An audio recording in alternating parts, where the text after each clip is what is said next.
আপনি free fire game খেলেন বা না খেলেন, অ্যাটলিস্ট আপনি যদি মুসলিম ছেলেমেয়ে হয়ে থাকেন তাহলে অবশ্যই ভিডিওটি দেখে যাবেন এবং আমার অল্প কথা শুনে যাবেন প্লিজ।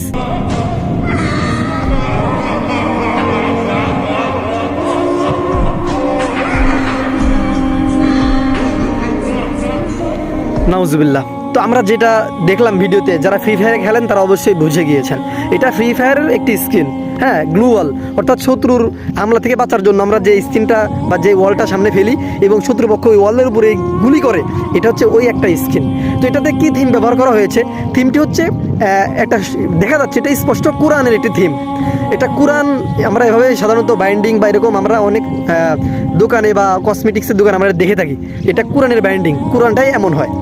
কিন্তু এরা মানুষকে ধোকা দেওয়ার জন্য উপরে যে দুইটা মাছের ছবি দিয়ে দিয়েছে, এটা জাদুবিদ্যার একটা প্রতীক, ঠিক আছে, যেন মানুষ বুঝতে না পারে, মানুষ যেন বুঝতে না পারে, এজন্য সরাসরি সাংঘর্ষিক না হয়, এজন্য এটা দিয়েছে। এটা কোরআন।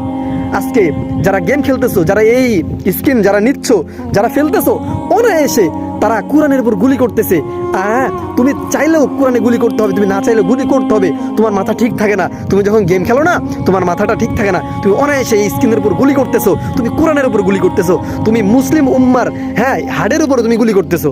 আরে আজকে যদি তোমাকে বলা হয় তুমি এই স্কুলের একটা বইয়ের উপরে তুমি গুলি করো, পারবা? পারবা না। তুমি একটা সাধারণ জেনারেল একটা বইয়ের উপরে যদি তুমি জাগতিক শিক্ষার বইয়ের উপরে তোমাকে আমি গুলি করতে বলি, এখন তুমি করতে পারবা না। কেন? কারণ বইয়ের প্রতি, বিদ্যার প্রতি আমাদের সবার ভালোবাসা আছে।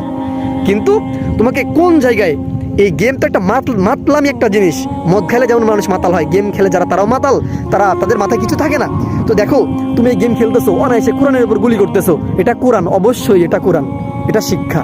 এখন তুমি আমাকে গালিগালাজ করবে, নাহিদ ভাই আপনাদের মাথা নষ্ট, আপনারা কিছু বোঝেন না, হুদাই চিল্লাপাল্লা করেন, এটা কোরআন, এটা তো একটা সাধারণ বই। নাহিদ ভাইয়া এটা বেশি হচ্ছে আপনার, বেশি। আরে বোকা ছেলে, তুমি কি আমাকে পাগল বলো?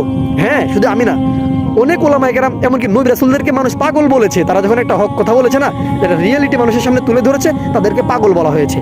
এরকম তুমি আমাকে বলবা, আরে ভাই হ্যাঁ আমরা পাগল।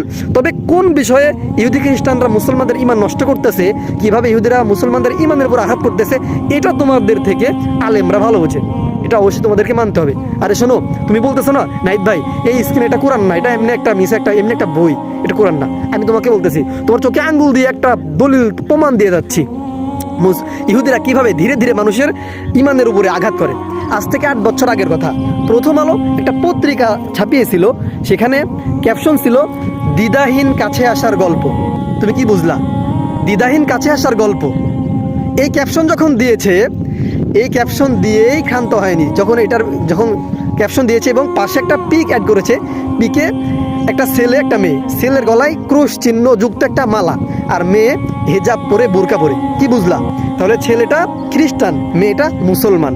এই যে উপরে ক্যাপশন দিয়েছে কি দ্বিধাহীন কাছে আসার গল্প, এটা দেখে তুমি কি বুঝেছিলে? এই এখন আমাকে গালি দিচ্ছ না, ঠিক তত ভাবে আলেমরা এটা নিয়ে কথা বলেছিল তখন। এভাবে ওই তৎকালীন সময়ে তোমার মতো কিছু পোলাপান, কিছু জেনারেল শিক্ষিত মানুষ, তারা আলেমদের গালি দিয়েছিল। হুজুরদের কোনো কাজ নেই এটা নিয়ে কথা বলার বিষয়, এটাও কি কথা বলার বিষয়? আরে বোকা ছেলে, হ্যাঁ আল্লাহ বলছে ওয়ালা তানকিহুল মুশরিকাতি হাত্তা ইয়াতাহুরনা, এই দুনিয়ার নারীরা তোমরা কি করো না, বিধর্মী পুরুষদেরকে বিয়ে করো না, হ্যাঁ, যতক্ষণ না পর্যন্ত তারা মুসলমান না হয়। এবং ছেলেদেরকে বলেছে তোমরা খ্রিস্টান ইহুদি মেয়েদেরকে বিয়ে করো না। এটা আল্লাহ তাআলার কথা। এই কথাকে তারা উপেক্ষা করে লিখেছে দ্বিধাহীন কাছে আসার গল্প। এটা যখন বলেছিল, ওলামায়ে কেরাম কথা তুলেছিল, তখন অনেকেই অকাট্য ভাষায় গালি দিয়েছিল, যেমন আজকে তুমি আমাকে দিচ্ছ কমেন্ট বক্সে। হ্যাঁ, তো দেখো এটা আলেমরা বললো, কেউ কিছু বললো না, কোনো কেউ কথা শুনলো না, এটা এমনিই ছেড়ে দিল। পরবর্তীতে আজকে 2026 সালে দেখো, আজ কোটি কোটি লক্ষ লক্ষ খ্রিস্টান মুসলমানদের মেয়েকে বেইজ্জতি করতেছে, জিনার শিকার, ধর্ষণের শিকার। গাজীপুরে কয়েকদিন আগে এক মাদ্রাসা শিক্ষার্থী, এক মেয়ে হিন্দুর সাথে ধর্ষিত হয়, তাই না? বলো, এই যে এগুলো কি হারে বাস্তবায়ন হয়েছিল, কিন্তু ওই সময় কি এটা আমরা বুঝেছিলাম? বুঝি নাই। তো আমরা এই যে ইহুদিরা অল্প একটু ধর্মের উপর আঘাত করার পরে দেখে যে এরা মুসলমানদের ব্রেন কি ঘুমিয়ে আছে না জাগ্রত। যদি ঘুমিয়ে থাকে তাহলে 2 বছর পর আরেকটু বাড়াবে, যদি এভাবেই চলে 2 বছর পর আরেকটু বাড়াবে। এমন করতে করতে একেবারে সাংঘর্ষিকভাবে মুসলমানদের ঈমানের উপর আঘাত করে, যার প্রমাণ দ্বিধাহীন কাছে আসার গল্প আজ থেকে 8 বছর আগে আমরা দেখেছিলাম। আজকে 26 এসে দেখতেছি অহরহ মুসলিম বোনদের ধর্ষণ করতেছে ইহুদি খ্রিস্টানরা।